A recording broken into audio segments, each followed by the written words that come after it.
Ornithology, that's right. We're here to talk birds, all things birds, wild birds, domestic birds, and we're here talking with Eric Brown, who is the manager of Wild Birds Unlimited. Eric, good to have you here with us. You too, sir. Thank you for having me. You brought a whole bunch of stuff here that we're going to talk about. What kind of birds should we be seeing right now? Well, right now it's kind of an interesting time of the year. You've got a lot of birds that have migrated up north, and they're now starting to slowly migrate back south, bringing along their families they've had over the season. So it's an interesting time. We're also going into the natural harvest season where we were talking about hummingbirds, where there's a lot of natural food sources in play, especially since we've had such a healthy year this summer.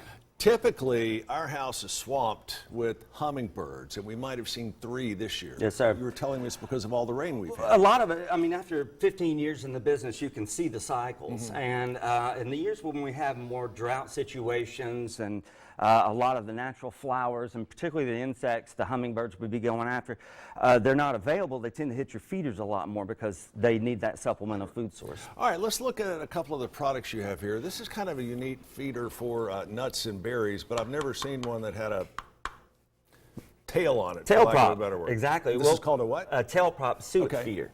And basically what these are all products that will kind of help out birds going into the colder months. They all need the same things that we need as far as high fat and high calories to stay warm at night. And so this particular feeder is designed for the smaller and the bigger woodpeckers in mind. When woodpeckers feed, they fly and they plant their tail and they feed in a seesaw motion. Right. So this opens it up to the bigger birds that may have a problem with the smaller suet cages and whatnot. All right, I'll have to tell you, until I went to your store, I'd never seen or never had a bird feeder that was really squirrel proof. Yes, sir. And you guys have one. We certainly do. We certainly do. Is this a no, this isn't a model of it. But No, so this is actually a variant of one of our cylinder feeders, which these are designed for wintertime, particularly because they're really easy food source for average people to put out for birds that don't want to get too heavy into the feeders. But now, with that being said, this is a variant of a squirrel proof feeder. This is one of our hot pepper products. Which, if you've never seen one of the squirrel-proof feeders, it's shaped much like this one. It's a little smaller, but the squirrels hop on the bottom end right here, and it collapses and keeps them out. And there's a lot on the market that don't work. The ones we have do. You know, it's not that I mind feeding the squirrels, but I'm not interested in feeding them everything. Exactly right. Well, they certainly have their place. You want them to kind of feed on the ground and sort of clean up the messes that the other birds have laid. Exactly. What's the best thing to feed birds as we get into autumn and into winter? Well, the high fatty foods, such as the seed cylinders here. This has freeze-dried mealworms, which not all birds are seed eaters. They're insect eaters, like bluebirds particularly.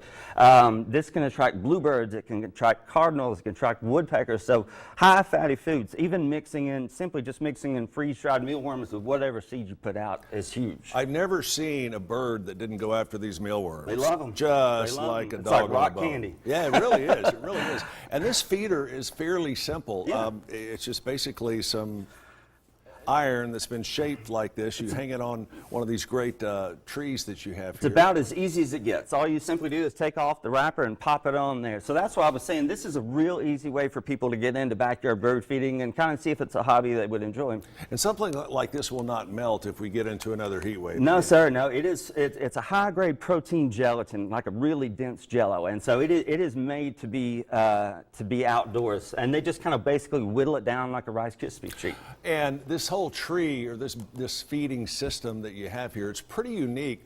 We have one like this that is twists into the ground. And that's what this would do. But you can expand this, right? Oh, certainly. This is just a very, very small sampling. We can customize pole systems for people's yards. And the beauty of this is you can start out with just one crook and end up with a dozen different feeders on the same little system. All right, as we get into colder weather, what's the best thing we can do to make sure that the birds keep coming back rather than using our backyards as a pit stop onto the next destination? Well, keeping out regular bird food. There's a lot of people for some reason that don't feed in the summer because they say they don't want birds to become dependent upon you, and that's absolutely not true. Birds will start to set up shop around your feeders and start to nest around feeders the more that you keep a regular food source out. And you also have a great selection of bird baths because you got to have water available. Exactly as well. right. And you've been in your new location just under a year just now, under correct? a year, but my father and I have been in business for 15 years. So and tell us where the new location is. We are on Hickson Pike, right just past Big Ridge Road, across the street from Don's Meats and Choo Choo Barbecue. Can't miss it. Eric, thank you so much. Thank you, sir. It's a Appreciate you pleasure. coming. We hope you'll come back as we get closer to winter and Certainly. talk about what some Love of the to. fine feathered friends would like for their Christmas present. All right? Check them out. Wild Birds Unlimited. Call them at 847-1120. It's 847-1120. Or check out the website, hickson.wbu.com. Hang in there with us. We have more Let's Chat right after this.